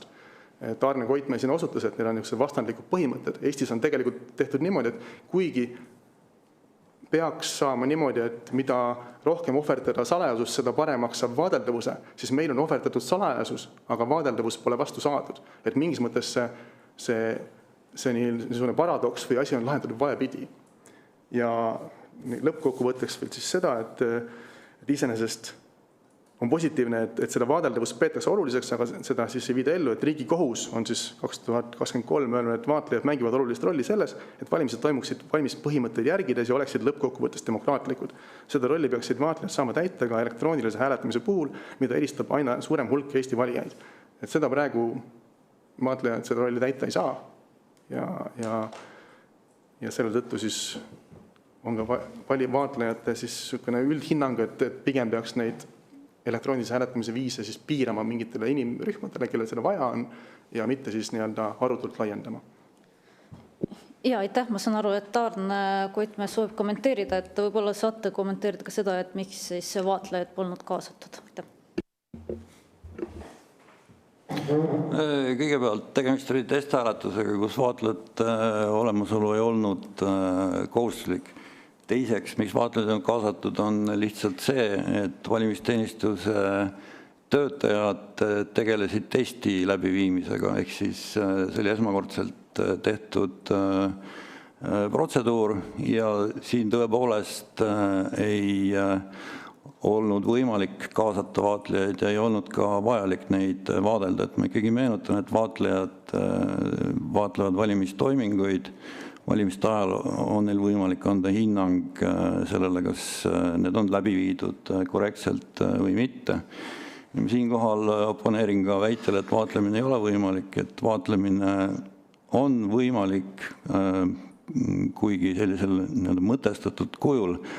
Ehk siis kõik võtmetoimingud on jälgitavad, vaatlejad ei saa tõepoolest ligipääsu isikuandmetele ja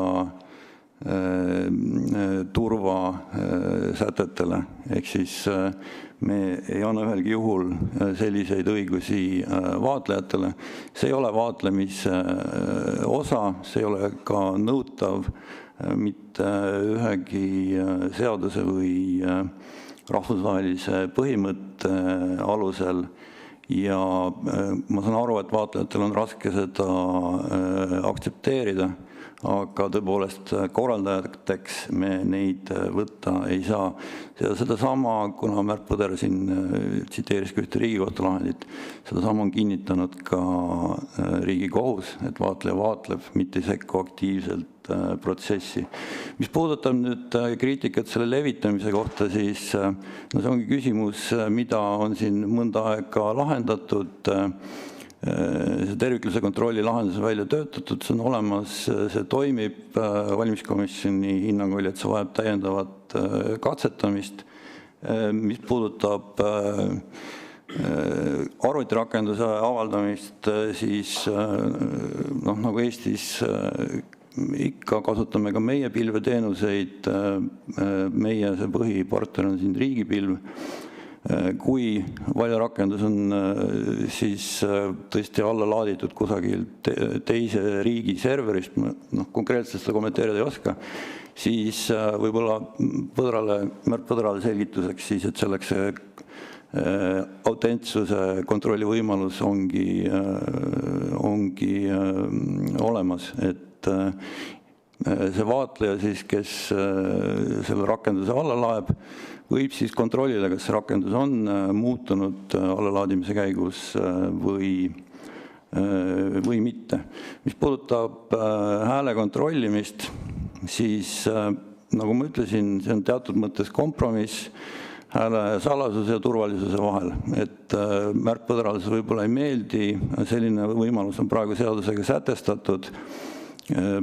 Sellest võib ka loobuda, aga hetkel meie lähtume sellest, mis on seaduses ja nagu valimistel ikkagi on paratamatu see, et kui valija ikka väga tahab tõendada, kuidas ja kelle poolt ta hääletas, siis on tal selleks erinevaid võimalusi. Ta läheb teeb kas või pilti kabiinis oma sedelist, ega paberhääletamine ei ole selles mõttes jõudnud nii-öelda järgi tehnika arengule. Et samamoodi M-hääletamisel, kui Märt Põder tõepoolest piisavalt oma häält häkib, siis tõepoolest tegi ta siis oma selle kontrollrakenduse, jah, ta sai selle hääle lahti, et ei oskagi öelda, et palju õnne. Ja see, kas M-hääletamine vajalik või mitte, selle üle võib vaielda, et ühest küljest on see Riigikogu otsustada, teisest küljest on see nähtav M-lahenduste osakaalu tõus ka üldiselt, et nutiseadmeid kasutatakse aina rohkem.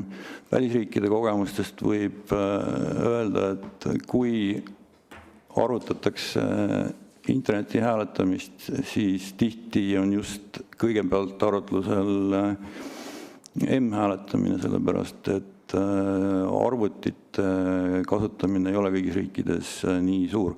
Aga see on selline puhtalt hinnaga küsimus. Valimisteenistusega RIA nüüd selle rakenduse väljatöötamisel sellest ei lähtunud, kas see vajadus on või ei ole. Ja, aitäh.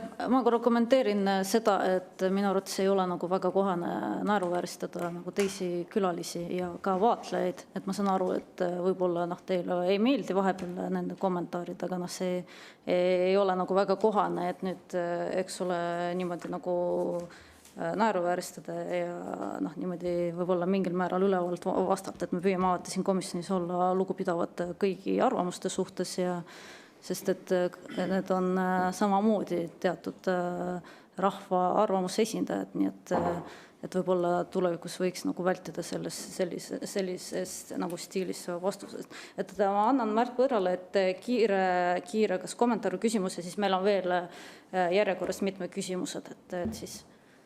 Ma lühidalt lihtsalt ütlen seda, et see riive hääle salajasusele ei ole Märt Põdra leiutis, vaid see oli OSCE vaatlejate 2019. aasta raportist. Tõsi, selle häälekontrollrakenduse tegin ma niisuguse vaatlemise eesmärgil, ma tutvustasin seda kontrollrakendust ka e-Vote ID 2023 e-hääletuse siis aastakonverentsil, kus osales ka siis Arne Koitmäe, Indrek Leesi, Jan Villemson, sealhulgas Jan Villemson publikust kommenteeris, et jah, et selline riive tegelikult on problemaatiline ja et tal on idee, kuidas seda krüptograafiliselt parandada, ta pakkus selle ka välja. Ehk siis ma arvan, et siin nagu nalja heitmiseks põhjust ei ole ja jah, et võib-olla annab sellesse õigesse selgust siis ka see OSCE loodetavasti peagi saabuv raport. Aitäh. Jaa, aitäh. Et ma korra küsin veel sellist asja Arne Koitmalt. Mul on siin ees artikkel, mis on mai 2023, kus siis teie ka ütlete, et turvariskide tõttu ei võeta järgmisel aastal Europarlamendi valimistel kasutusse. Ja siin on toodud välja 3 sellist riskimomenti. Ja kõige huvitavam on see, et need 3 riskimomenti on täpselt samad, mis ka täna kõlasid, eks ole, siin istungil. Üks asi oli, eks ole, see rakenduse terviklikkuse kontroll, et siin on ka eraldi toodud, et probleem on pigem Apple'iga, mitte ei ole niivõrd Google'iga. Siis on kirjutatud ka niinimetatud see, et kontrollimine, et see, mida tuleb teha siis teise nutiseadmega, mis võib mõjutada hääletamise salajasust. Ja siis, eks ole, oli ka teie seisukoht, et tegelikult arvestades neid probleeme, et pigem ei ole võimalik edasi liikuda. Ja nüüd need probleemid on jäänud, aga nüüd on valimisteenistuse raportis kirjutatud, et puuduvad takistused 2025 valimistel kasutusele võtuks, et mis siis vahepeal muutus? Ma ei ole kindel, kust tuli see järeldus, et need probleemid ei ole lahendatud. Et kõik need lahendused on olemas, need on välja pakutud, need on tõepoolest uued ja eks valimiskomisjon hindab, kas sellest piisab või mitte. Et paratamatult arendusgraafik on kiire, sellepärast et paralleelselt M-rakendusega me arendame ka valijarakendust ja kõik valijarakendusse uuendused peavad kajastuma ka M-valijarakenduses, mis tõttu tõepoolest tempo on olnud päris kiire. Aga need probleemid, kui küsida, kas valijarakenduse terviklust saab kontrollida, siis saab, aga see ei ole lihtne. Ja mis puudutab ka neid teisi küsimusi levitamises, ka levitamine on läbi proovitud, see toimib, et eks ühel hetkel tulebki see hinnang kujundada ja poolt ja vastu argument kaaluda. Aitäh, Irja Lutsar. Ja aitäh, et kui ma nüüd õieti aru sain, siis see audit tehti selleks, et näidata, et M-valimised on auditeeritavad. Ja mina ka väga usun, et kõik need komisjoni liikmed, kes siis said hommikul selle raporti kätte ja ma ei tea, mis kell oli istung, jõudsid selle läbi lugeda, ilmselt neil aega, et audiitori käest lisaküsimusi küsida, seda ei jäänud. Ja nüüd see raport, see audit ju ütles, et M-valimised on auditeeritavad. Aga see raport ei olnud ju mõeldud selleks, et teha järeldusi selle kohta, kas nüüd M-valimistele minna või mitte. Et siin tehti millegi muu pealt, tehti järeldus, kui nüüd need liikmed ei teinud seda järeldust, lihtsalt neil olid eelnevad teadmised, et kuidas see koosolek lõppes, et kas otsustati, et 25. aasta valimistel ei ole M-valimised teostatavad või siis tehti et M-valimised pole üldse teostatavad, aga või mis on siis need kriteeriumid, et 26. või 7. aastal me saaks siiski M-valimisi kasutada, et niisugune natuke keeruliselt esitatud küsimus, ma vabandan. Seadus on minu meelest üsna selge ja konkreetne, et alati enne valimisi Vabariigi Valimiskomisjon otsustab need rakendused ja platvormid, millel e-valimised läbi viiakse.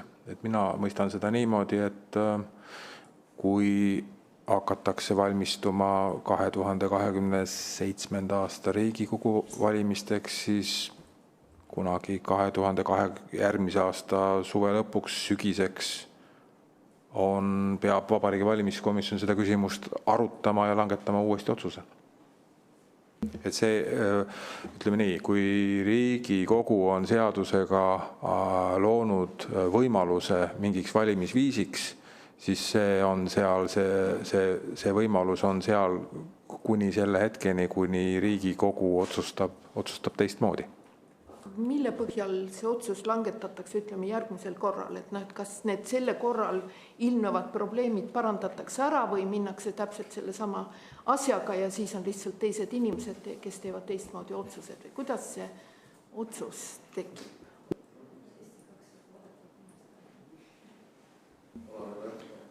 No, ma loodan, et me vastame valimiskomisjoni nimel, aga eks see protsess on samasugune, et kindlasti valimiskomisjoni otsus ei tähendanud seda, et M-hääletamist ei tule ka tulevikus, aga eks me tuleme järgmistel valimistel jälle välja siis selle täiendatud versiooniga. Aga ma tahaks öelda, et muidugi, et ülejärgmised valimised on 27. aastal, ehk siis tehnoloogiliselt võib paljugi selle aja jooksul muutuda. Ja need võivad olla muutused, mis teevad seda keerukamaks, aga need võivad teha seda ka lihtsamaks, ehk siis eriti vaadates Apple'i poole. Et selles mõttes mina olen mõõdukalt optimistlik. Rain Epler. Ja aitäh, ma enne küsimuse juurde jõudmist ka ütleks, et see iroonia, et Märt Põder sai oma hääle lahti ja palju õnne, oli täiesti kohatu. Sai Põder, saavad teised ka ja minu arust siin ironiseerida ei ole millegi üle. Ma kahjuks eelmise nädala istungil ei saanud olla, aga kui ma tagantjärele olen vaadanud, mida seal räägiti, siis võib-olla see peeglisse vaatamise koht on jälle, et kui räägitakse, et auditeerimine, siis räägitakse, et tehti pistelist kontrolli ja siis pärast öeldakse, et tegelikult ei tehtud midagi. Siis see ei ole mitte ironiseerimise koht, seda ta on ka, aga ta on nagu väga tõsise kriitika koht. Siis veel üks kommentaar on see, et selline tagurpidi loogika, mis oli jälle nagu siuke püüd irooniline vist olla, et valija saab ka täna tõestada, kelle poolt ta valis. Et see tegelikult ei ole keskne küsimus siin, mida me lahendame, et valijad saaksid tõestada, kelle poolt nad valisid. Et keskne küsimus on minust mujal. Aga nüüd küsimus on see, et ikkagi see jälgitavus, et ma saan aru, et on see nüüd valimiskomisjoni teenistus, aga sisuliselt on ise ka tunnistatud, et sellel hetkel, kui need hääled anonüümiseeritakse, siis tegelikult on neid võimalik välja vahetada, kui need lihtsas eesti keeles öelda. Ja siis räägitakse meil siin auditeerimisest ja vaadeldavusest ja kõigest sellest, et aga kuidas nüüd, kui lihtsas keeles, mitte väga tehniliseks minnes lahti seletada, et kuidas see siis auditeeritav või vaadeldav see osa on, et seal ei ole toimunud mingisugust, kas mingi portsukaup või ükshaaval, ütleme, häälte manipulatsiooni, sest siin kolleeg Kadastikuga enne korra vestlesime ja tema ütles sellise lause, et on vaadeldav, aga loomulikult, kui sa programmeerimisest midagi ei tea, siis on nagu keeruline vaadelda, aga ütleme, kui me võrdleme pabersedelitega hääletust, siis sul ei ole vaja erioskusi, et vaadelda, on ju, et siin kas või see on, eks ole, suur küsimus nagu nii-öelda demokraatlike protsesside kohta, et kui vaadeldav on ainult teatud oskustega inimestele, et aga see on võib-olla liiga filosoofiline, aga lihtsalt, et selgitage lahti, et kuidas see siis auditeeritav ja vaadeldav on, et peale seda anonüümiseerimist manipulatsiooni ei toimu.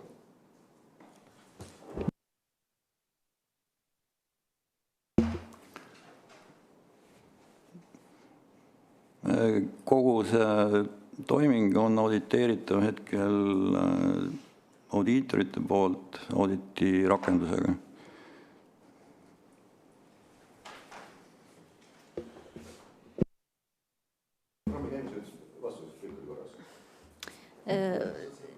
Märt Põder, kommentaar. Jah, et selgituseks nii palju, et mis on audit, praegu audiitor teeb protsessi auditi. Ta jälgib neid samme, mida siis valimiste korraldaja teeb, registreerib need ja teine asi, mida teeb, on andmeaudit. Ja andmeaudit on osaline, et ta ei tee kogu protsessi ise läbi uuesti. Ja see tähendab seda, et et valimiste korraldaja või keegi, kes on siis nagu tema õigustes, saab neid tulemusi muuta. Ja see ongi see suur vaidlus selle üle, et kas kontrollid on matemaatilised või tuleb neid teha kuidagi pisteliselt, käsitsi, lisaks tuleb panna mingi programm käima, mis teeb mingisugust kontrolli, mida võib teha erinevate programmidega, aga see ei aita selle vastu, et see kogu protsess algusest lõpuni oleks kaetud siis selle matemaatilise, krüptograafilise tõendatusega. Ja seda praegu ei ole, seda lubati, ei tehtud ja minu meelest on see kõige suurem läbikukkumine selle vaadeldavuse mõttes. Selle tõttu seda e-hääletuse vaadeldavust ei ole ja ilmselt praeguse selle e-hääletuse arhitektuuri puhul ei saa seda ka teha. Palun.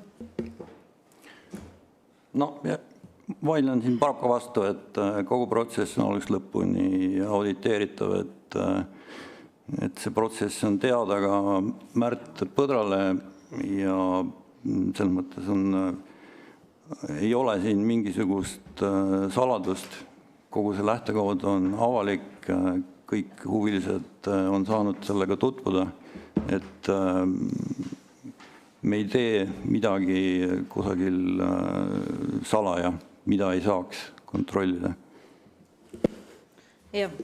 Et selles osas jah, et ma saan aru, probleem ikkagi, mis meil eelmisel istungil tõstatas, et ma lihtsalt ei taha kogu seda debatti nüüd uuesti tuua sisse, et ikkagi, et probleem on selles, et seda on nagu vaadeldavust või seda auditeerimiskontrollitavust on kinnitatud ainult sõnadega, aga mitte nagu reaalsete protokollidega, et nagu öeldi, et tegelikult reaalselt kinnitada seda ei saa, täpselt nagu ei saa, mis öeldi ka istungi alguses edastada ka videosalvestust, et audiitor kõik need etapid auditeeris, kaasa arvatud ka seda etappi, millele Rain Epler ennetavalt viitas, et tegelikult on meil juba kell saanud 3, et mina sooviks siin kohal istungi või selle päevakorrapunkti arutamise lõpetada, et kui Mario Kadastik, et kas oli midagi väga tähtsat küsida, et võib-olla siis... Ja ma tahan siis küsida, kas see niinimetatud see, mis me eelmine kord rääkisime, see Integrity Tool, kas see on see, mis tegi selle end-to-end kontrolli ja kas seda ka rakendati sellel M-hääletuse testil? Mikrofoni, palun. Jah. Jah, aitäh. Et selles osas, et ma tänan külalisi, tänan selle arutelu eest, et ma usun, et e-valimiste teema tuleb veel ka tulevikus. Aitäh.